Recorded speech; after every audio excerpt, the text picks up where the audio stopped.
continúe bendiciendo a todos. Saludo muy especial para todos los varones y mujeres de Dios que están aquí en la plataforma.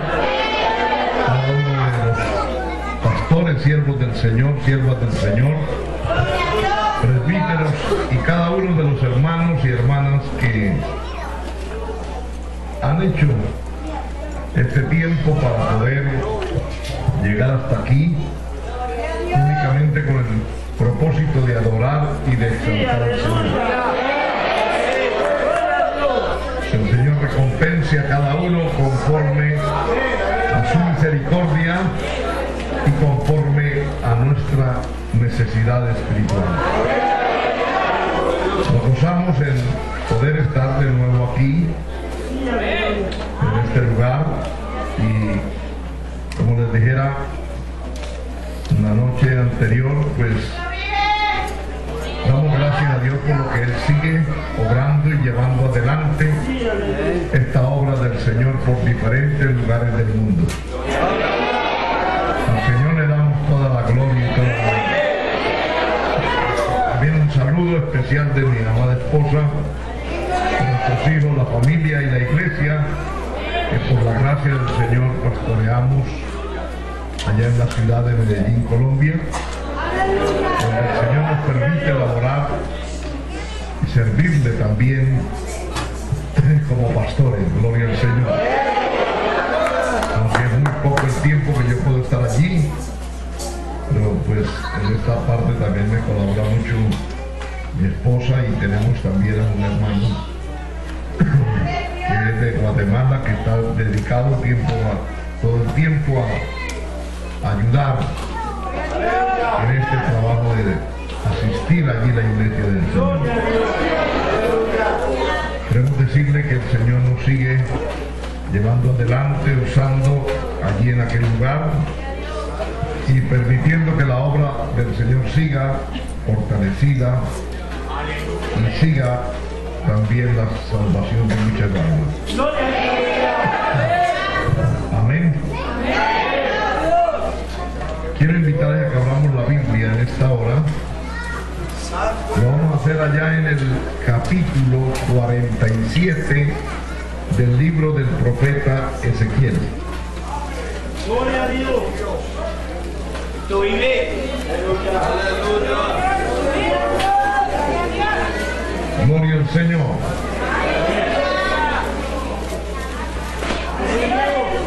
Gloria a Dios. Gloria a Cristo Jesús.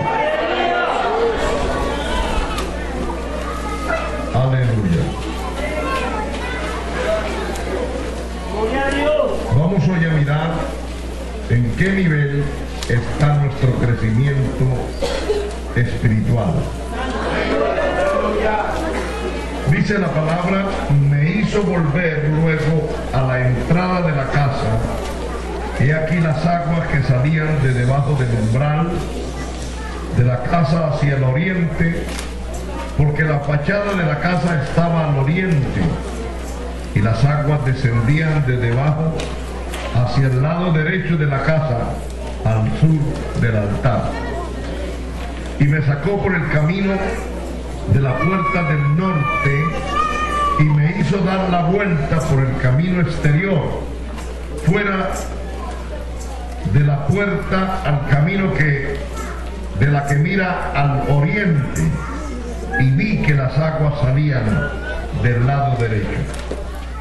Y salió el varón hacia el oriente llevando un cordel en su mano y midió 1000 codos y me hizo pasar por las aguas hasta los tobillos. Midió otros 1000 y me hizo pasar por las aguas hasta las rodillas. Midió otros 1000 y me hizo pasar por las aguas hasta los lomos. Midió otros 1000 y era ya un río que yo no podía pasar, porque las aguas habían crecido de manera que el río se podía pasar, no se podía pasar sino a nado. Y me dijo: ¿has visto, hijo de hombre? Después me llevó y me hizo volver por la ribera del río, Y volviendo yo vi que en la ribera del río había muchísimos árboles a uno y a otro lado. Y me dijo, estas aguas salen a la región del oriente y descenderán al Arabá y entrarán en el mar.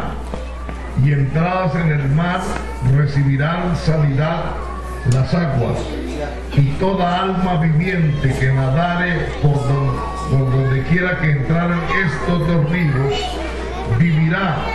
Y habrá muchísimos peces por haber entrado allá estas aguas y recibirán sanidad. Y vivirá todo lo que entrare en este río. Hasta aquí la palabra. Padre que está en los cielos, Dios omnipotente, Dios creador de todas las cosas, Dios obrador de maravillas, nos hemos reunido aquí para exponer delante de ti nuestra necesidad, para también exaltar y glorificar tu nombre. Señor, también con el anhelo de recibir, de oír de tu santa palabra.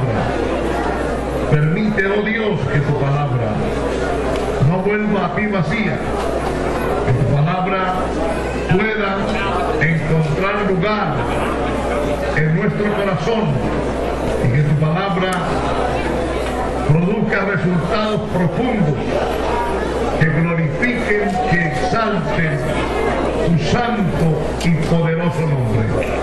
Padre, queremos que nos hable, que nos bendiga, que nos ministre y que esa palabra sea conforme a nuestra necesidad y conforme al deseo de tu Espíritu Santo.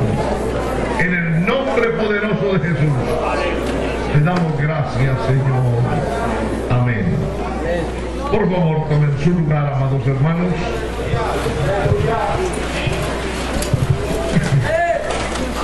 Gloria al Señor. Vamos a mirar como tema este pensamiento de la palabra, nadando en aguas profundas. Hemos leído estos versículos. Encontramos un río místico que está lleno de significación profética, que especialmente se dará en el tiempo de la bendición milenial.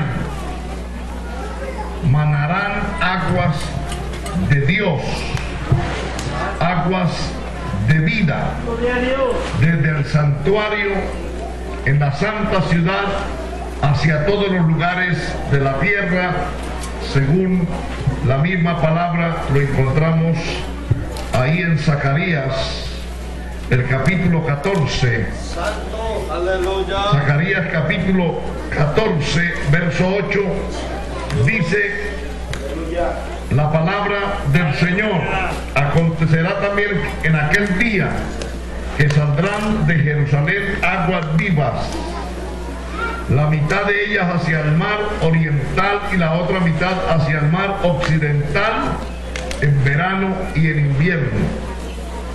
Gloria al Señor. Encontramos aquí que saldrán aguas de Jerusalén. Gloria al Señor. Pero también tiene una gran connotación profunda sobre lo que es el Evangelio.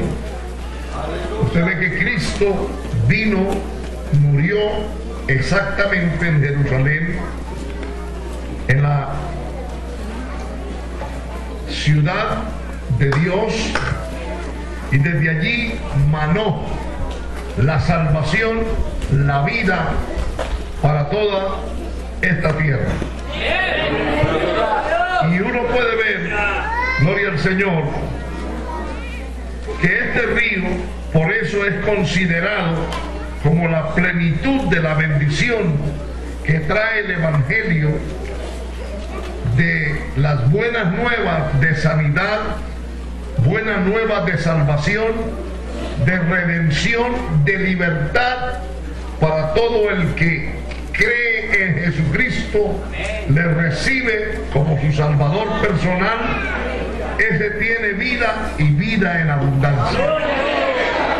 Aquí la palabra de Dios dice que donde llega este río, por donde pase este río, por donde entre este río, habrá sanidad.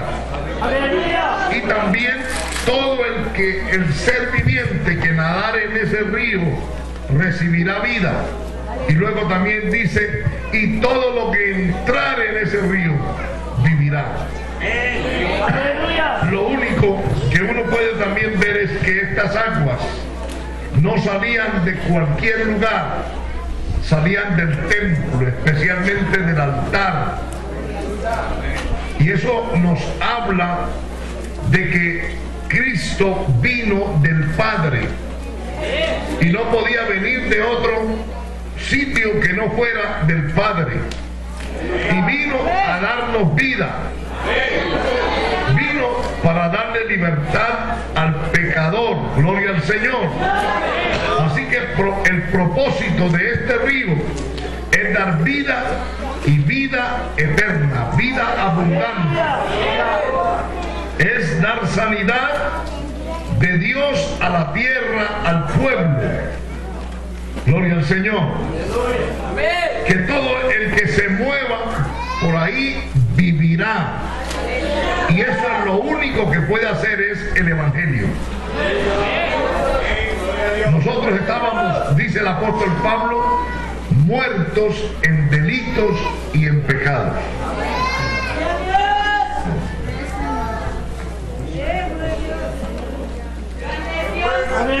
Dice que estábamos muertos en delitos y pecados. No teníamos vida. Éramos enemigos de Dios. Estábamos separados eternamente. Pero estando nosotros muertos, estando en esta condición total de enemistad con Dios, vino a nosotros el Evangelio.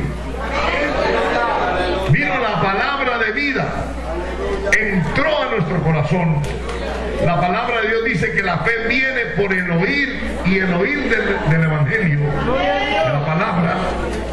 También dice que con el corazón se cree para justicia, pero con la boca se confiesa para salvación. Esta palabra vino, y cuando entró en nuestro corazón, esta palabra produjo en nosotros fe, y la fe nos llevó a Cristo. Frente a Él fuimos redarguidos de nuestra condición, de nuestro pecado, de nuestra vana manera de vivir. Éramos esclavos del pecado. El pecado se había enseñoreado de nosotros. Pero cuando Cristo vino, entonces el pecado perdió ese poder, esa autoridad, fue destruida. El único que puede destruir el poder del pecado en un ser humano es Jesucristo. Mientras el Evangelio no entre, mientras la palabra de Dios no entre, mientras Cristo no entre en un ser humano, no hay nada que pueda destruir en esa persona el poder del pecado. El pecado siempre estará enseñoreado en la persona. Pero cuando Cristo entra, desbarata el poder, la autoridad, el dominio que tiene el pecado sobre el hombre, lo desbarata. Y de ahí en adelante el hombre puede comenzar a vivir una vida nueva, puede comenzar a vivir diferente. Por eso que la gente, como ellos no entienden, porque la Biblia dice que el hombre natural no entiende lo espiritual, y para él es locura. La gente que no ha experimentado la vida del Señor no puede expresar ni explicar, ni aún uno le explique y no lo entiende.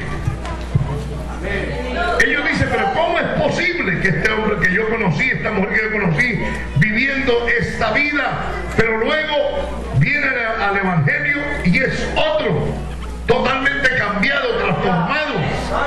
Y entonces la gente que no entiende le atribuye a ese milagro, esa transformación, ese cambio, se lo atribuye a los predicadores.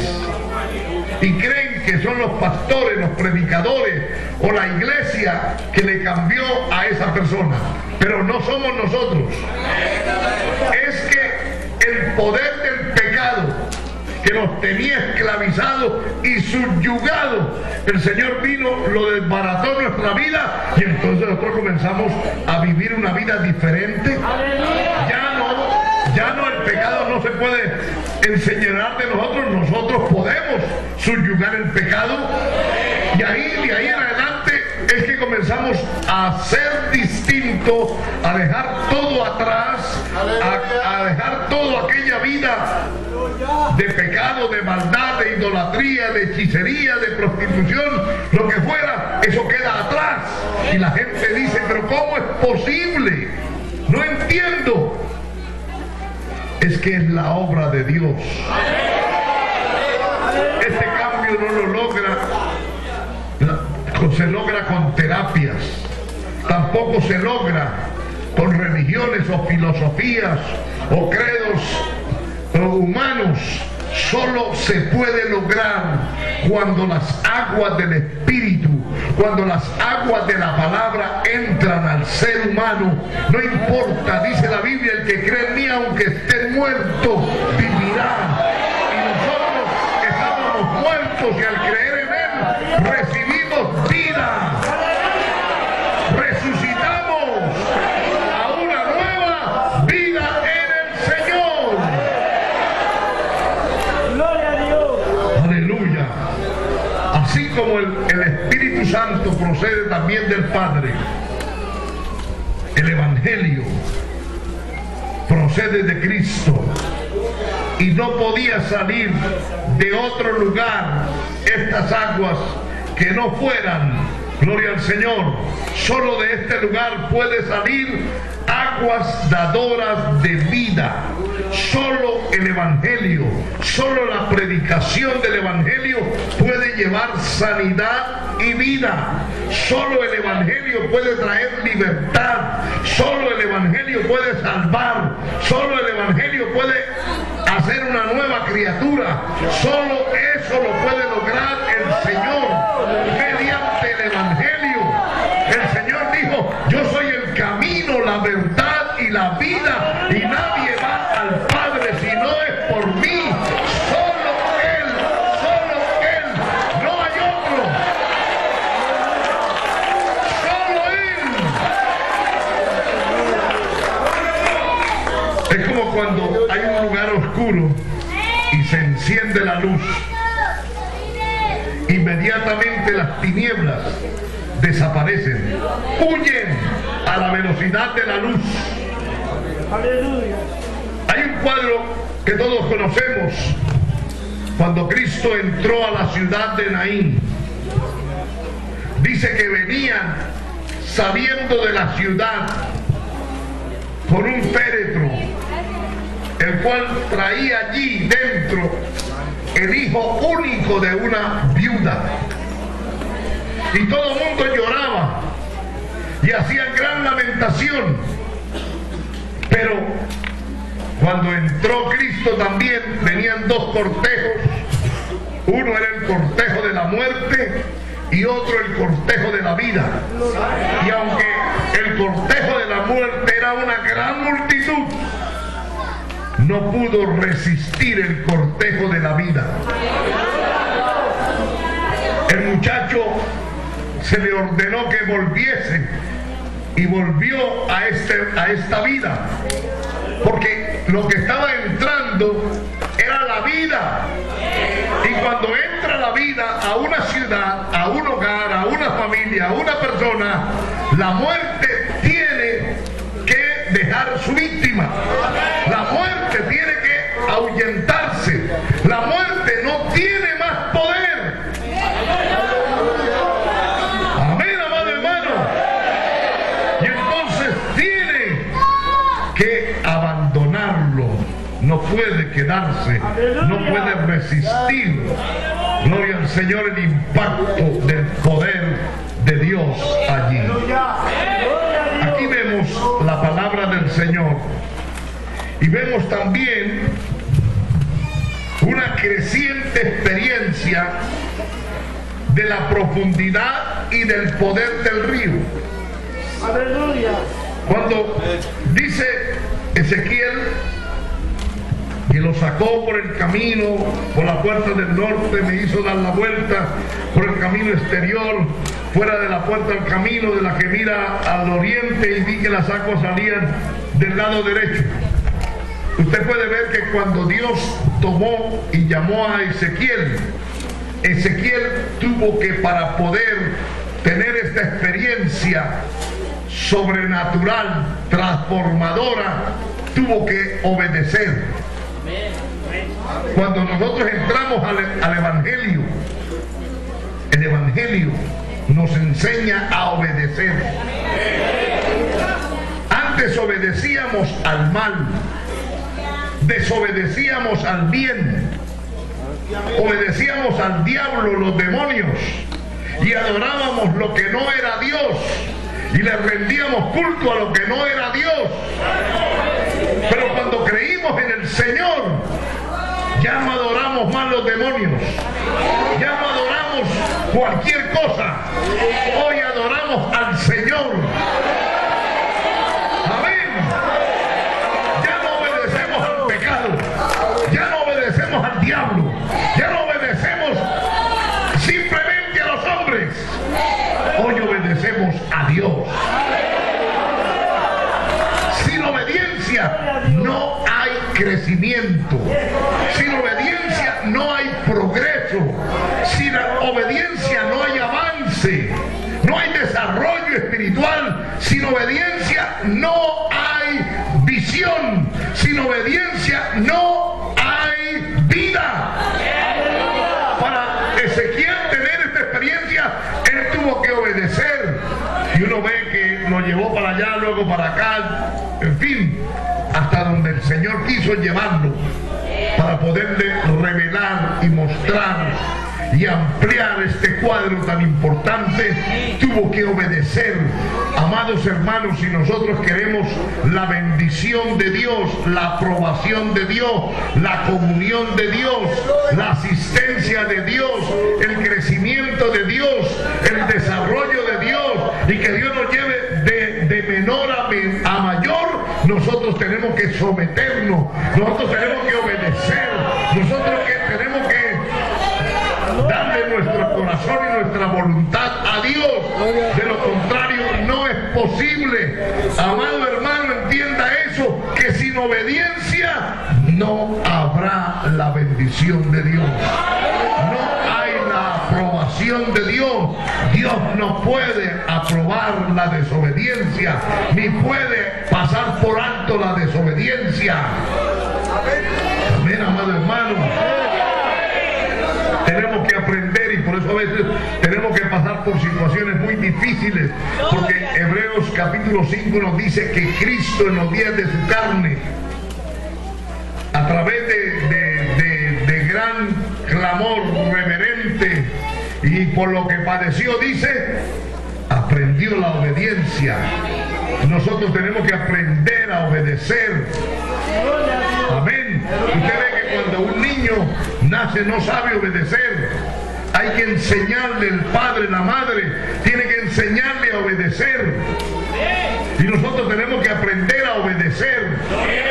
Amén, amado hermano, y entender cuán importante es delante de Dios la obediencia. Ningún desobediente entrará en el reino de los cielos. Allá solo entrarán los fieles, allá solo entrarán los obedientes, allá solo entrarán los que entendieron y se sometieron a la palabra, entrarán al reino de los cielos. Allá no entrarán religiosos, entrarán hijos de Dios. Aleluya. Gloria al Señor. Entonces, cuando llega este momento, dice que aquel varón salió hacia el oriente llevando un cordel en su mano y midió 1000 codos y me hizo pasar por las aguas hasta los tobillos. Es la primera etapa, el primer nivel espiritual. Es el comienzo de la vida cristiana. Es el comienzo de una nueva vida. Tiene que, desde el primer momento, tener contacto con el agua, tener contacto con la vida. Desde el mismo instante, dice que lo primero que hizo fue medir 1000 codos y las aguas le llegaron a los tobillos. Ese es el primer periodo. Uno empieza cuando tienes experiencia, tienes encuentro con Dios. Yo no sé, por eso le dije al principio que hoy íbamos a mirar en qué nivel espiritual nos encontramos. Amén. Porque este es única y exclusivamente el primer nivel. Y el primer nivel es esa experiencia donde las aguas tocan sus pies y llegan hasta los tobillos. Uno tiene que ser mojado con el agua. Uno tiene que tener contacto con la vida. Esto no es un asunto mental. Esto no es un asunto religioso. Esto no es de seguir ciertos ritos y ciertas normas y ya. No. Esto tiene que ser una experiencia que marque, que cambie, que transforme. Gloria al Señor. Que aunque uno al principio no tiene conocimiento, tiene una experiencia, pero va uno a la casa, va a la familia y en ese momento uno no sabe explicarlo. Uno no tiene conocimientos teológicos en ese momento y la gente lo ataca. La gente le dice: deja esto, le lavaron el cerebro, mire, tanta cosa que le dice la gente a uno. Pero uno ha tenido una experiencia, uno ha sido tocado, sus pies han sido, ¿verdad?, sumergidos en el agua. El agua ha llegado a los tobillos. Y cuando uno tiene una real experiencia, porque es que él pudo tocar el agua. Es como si usted fuese, por ejemplo, a la mar allá y estuviera en la playa y llegara a un lugar donde solamente el agua le llega a los tobillos, pero usted tiene contacto con el agua. Usted sabe si es fría, tibia o en fin.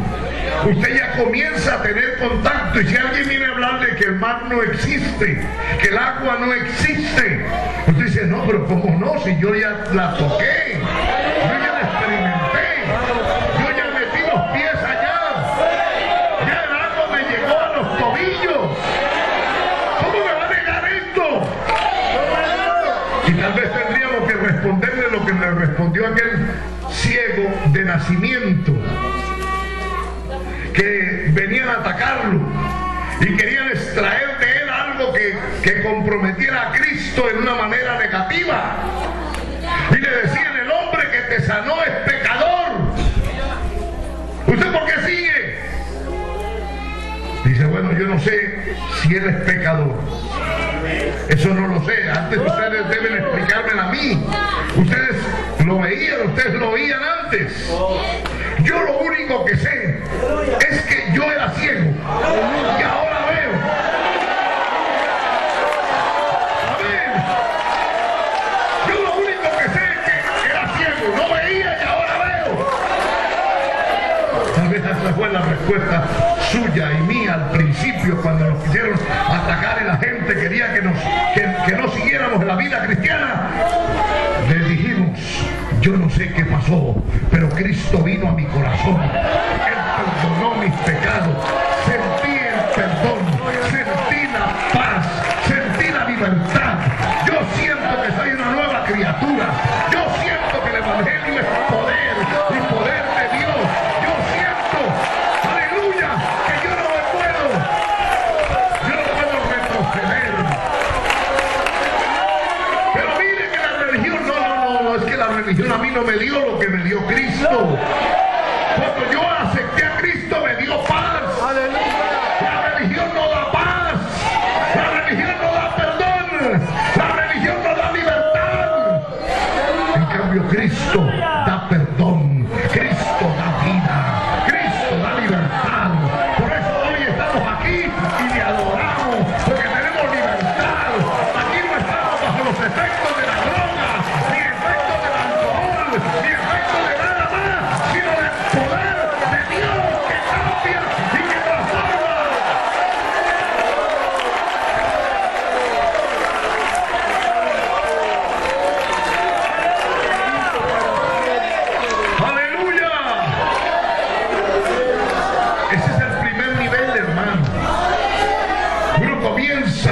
con ese gozo, porque tocó el agua, experimentó el agua, se dio cuenta que es real, que el poder es real, que Él es real, que Él sí vino y que Él sí murió y que Él resucitó y que Él vive y que ahora está el Espíritu Santo activo y que el Espíritu Santo viene y que el Espíritu Santo redarguye.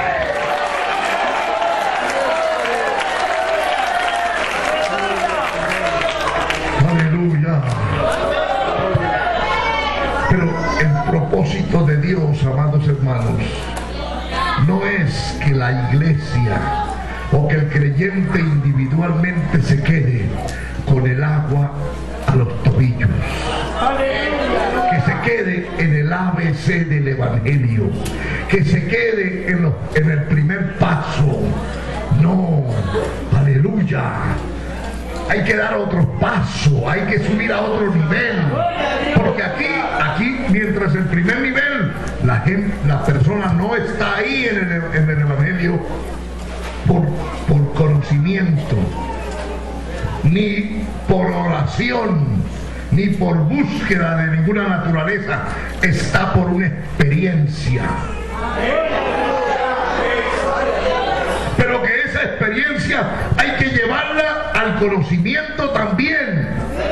Y entonces por eso es que el Señor le da aquí otra lección y dice la palabra del Señor: y midió otros 1000 codos y me hizo pasar por las aguas hasta las rodillas.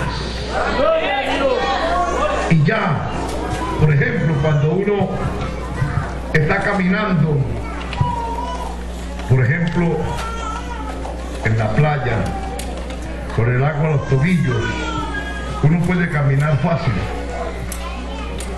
Pero ya cuando el agua le llega a las rodillas, uno ya no camina igual.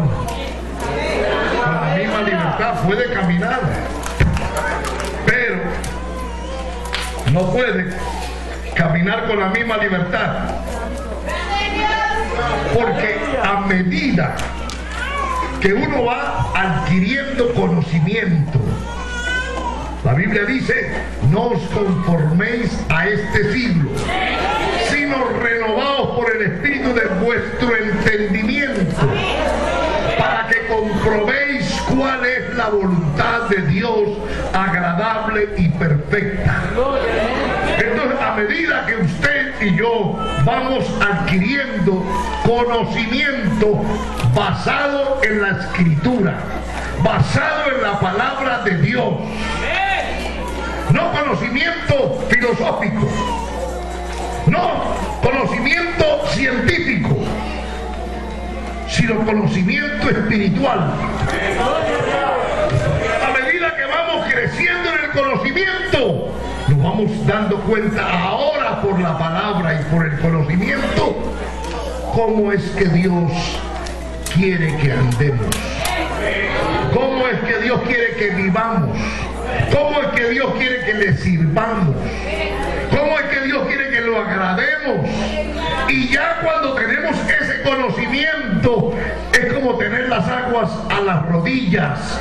Ya uno no puede caminar tan libre como antes. Puede caminar si quiere, es decir, que la persona puede, si quiere, salirse del agua. Amén. Puede tomar otra ruta.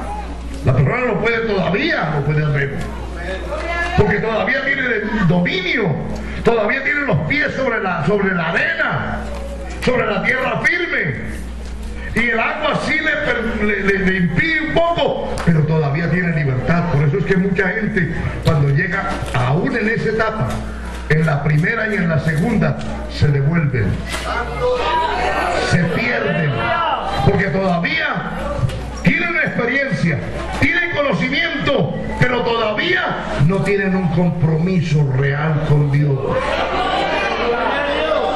Amén, amado hermano. Y mucha gente se queda ahí.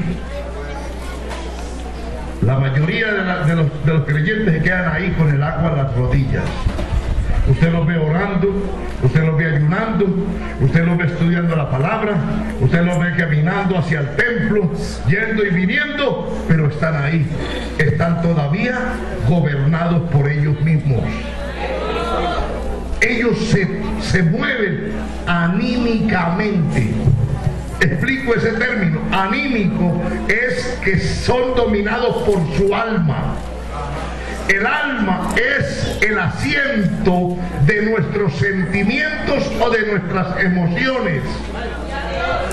Entonces, aunque tenemos experiencia, tenemos la palabra, tenemos cierto conocimiento de Dios, todavía imperan en nosotros los sentimientos. Aleluya. Todavía imperan en nosotros nuestra voluntad. Todavía nos gobernamos nosotros. Aunque venimos al templo, aunque venimos a la iglesia, y ahí hay muchos que predican en ese nivel. Están en ese nivel espiritual y predican y son pastores, evangelistas, maestros, ahí en ese nivel espiritual, gobernados por sus sentimientos, gobernados por sus experiencias, gobernados por su conocimiento, gobernados simplemente por ellos y no por Dios. Aunque tienen conocimiento, aunque hablan de Dios, aunque le cantan a Dios, aunque son de oración.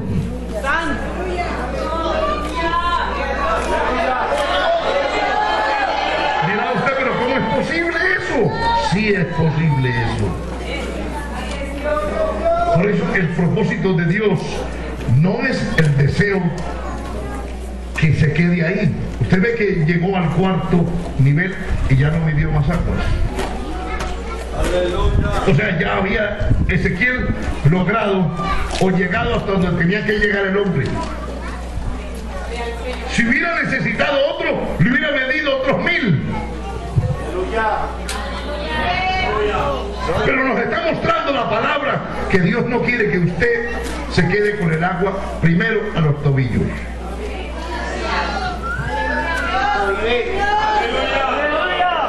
Y con el agua a los tobillos hay mucha gente en la iglesia.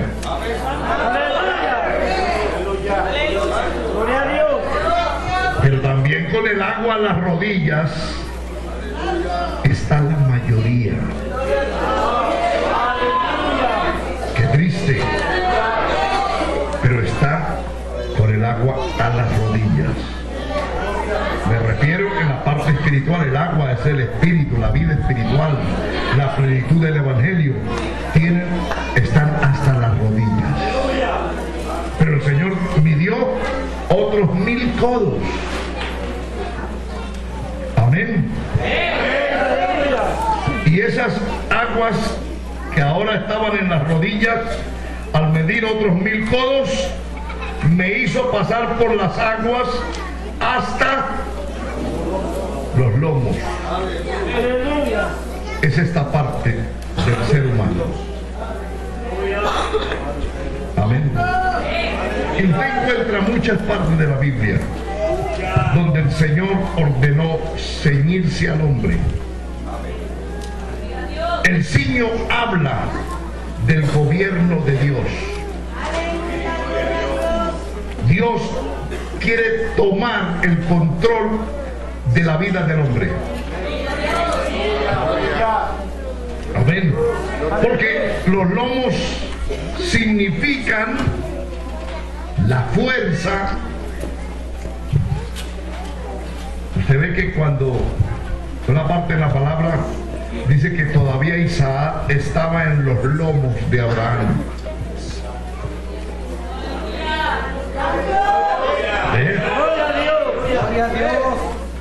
Los lomos representan lo que yo puedo hacer.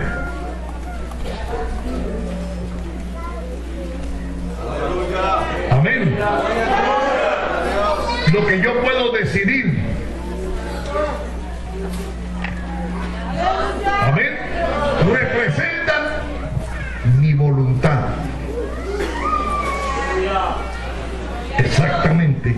Los lomos, espiritualmente trasladándolo, representa mi voluntad. Gloria a Dios. ¿Qué dijo Cristo? He venido para hacer la voluntad del que me envió el Padre. No he venido para hacer mi propia voluntad. ¿Y qué era lo que la carne le pedía a él? Porque él estuvo en esta humana naturaleza. Y dentro de esta humana naturaleza, él sintió y le dijo al Padre: si es posible, pasa esta copa de mí, pero no permita que se haga mi voluntad, sino la voluntad del Padre o tu voluntad.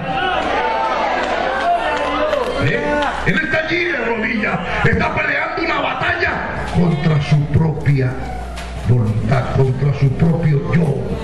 El yo se opone. El ego se opone para que usted y yo nos sometamos, hagamos, agrademos, hagamos lo que es correcto. Si hay una de las cosas más tremendas en la vida del hombre es someterse. Este año Dios nos dio ese lema: sometimiento. Y esto no es simplemente para leerlo y ponerlo por ahí. Es para que reflexionemos. ¿Me estoy sometiendo a Dios? ¿Me estoy sometiendo a la palabra? Por eso pusimos ahí sometimiento, la llave que abre las bendiciones de Dios, que abre esa puerta. Mientras yo no me someta, no tengo la llave. Está la puerta. Anhelo las bendiciones de Dios, anhelo las cosas, pero no tengo la llave. La llave es sometimiento, y cuando yo tengo sometimiento, me he sometido, entonces fácilmente encuentro la llave y abro y entro por el programa, por el propósito de Dios en mi vida.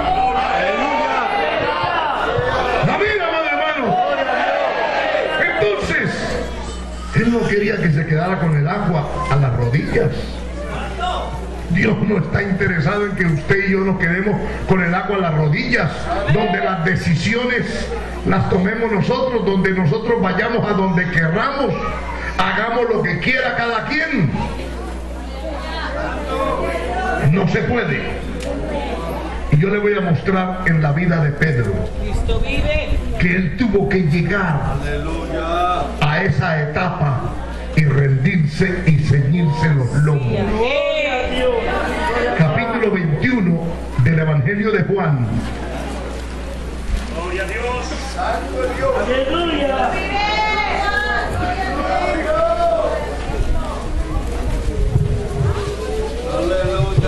Aleluya. Mire que el capítulo 21 del Evangelio de Juan nos habla de Pedro. Aún se había dado cuenta que Cristo ya había resucitado. Recordemos que él lo negó, pero el Señor le envió un mensaje a través de María Magdalena y le dijo: dile a mis hermanos que voy al Padre y luego les veré en Galilea. Y a Pedro, en otras palabras, no vayan a dejar a Pedro por fuera. Pedro debe estar ahí. Y aquí encontramos que efectivamente él ya sabía y ya había tenido esa experiencia de que Cristo había resucitado. Pero ¿qué vemos en la actitud en el capítulo 21 de Juan? Cuando dice: después de esto Jesús se manifestó otra vez a sus discípulos junto al mar de Tiberias, y se manifestó de esta manera. Estaban juntos Simón Pedro, Tomás llamado el Dídimo, Natanael el de Caná de Galilea, y los hijos de Zebedeo y otros dos de sus discípulos. Pedro. Simón Pedro les dijo: voy a pescar. Y ellos le dijeron: vamos nosotros también contigo. Fueron y entraron en una barca, y aquella noche no pescaron nada. ¿Qué ven ustedes ahora en Pedro? Él ya sabía que Cristo había resucitado. ¿Pero qué está predominando en Pedro? Su voluntad. Él todavía está decidiendo. Él todavía está diciendo lo que va a hacer y a dónde lo va a hacer y cómo lo va a hacer y con quién lo va a hacer, y integra a los que Él quiere y convida a los que Él quiere y llama a los que Él quiere. Y el Señor que conoce dice: Pedro se ha querido quedar con el agua a las rodillas. Y mientras Pedro esté con el agua a las rodillas, no me sirve. No me sirve. Aunque va al culto, pero no me sirve. Aunque canta, no me sirve. Aunque lee la Biblia, no me sirve. Aunque habla de mí, pero no me sirve. ¿Por qué no me sirve? Porque no me ha rendido su voluntad. Porque no me ha rendido su vida. Porque no tiene un compromiso real conmigo. No me sirve. Hay que llevarlo a las aguas otra vez. Hay que llevarlo a que el agua le llegue a los locos. Él tiene que ceñirse. Él no puede estar así como está. Y mire, lo más tremendo es que uno encuentra aquí en el capítulo 21. Amén. Que cuando ellos no pescan nada, pasan una vigilia sin éxito, rotundo, un fracaso total.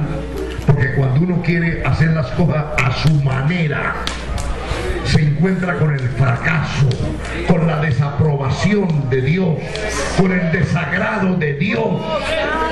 Pero a veces no entendemos, aunque Dios no se ha agradado de nosotros, nosotros no entendemos. Deberíamos querer agradar a Dios. Deberíamos querer que Él esté agradado de nosotros. ¿Qué no hará Dios con la persona que se agrade? Amán decía: ¿a quién más el rey querrá honrar más que a mí? Amén. Pero en el campo espiritual, ¿a quién más querrá honrar Dios si no es aquel que le ha honrado, que le ha rendido su vida, que le ha entregado su corazón, que se ha comprometido, que ha muerto a sus pasiones, que ha muerto a su ego, que ha muerto a este mundo y que está dispuesto a vivir solo para Dios? Como dijo Pablo: ya no vivo yo, Cristo vive en mí.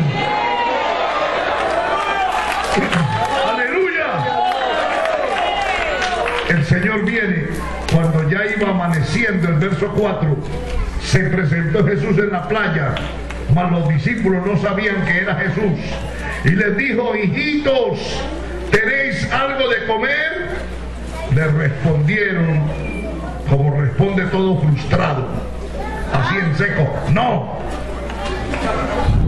Vaya, acérquese a un amargado, a un frustrado, y dígale: ¿le pasa algo? Mira, hermano, ¿cómo cree que estaban esta gente que había estado toda la noche trabajando y no pudieron sacar nada? Frustrados. Gloria al Señor. Pero luego, entonces, el verso 7, mire bien. Dice: entonces aquel discípulo a quien Jesús amaba dijo a Pedro: es el Señor.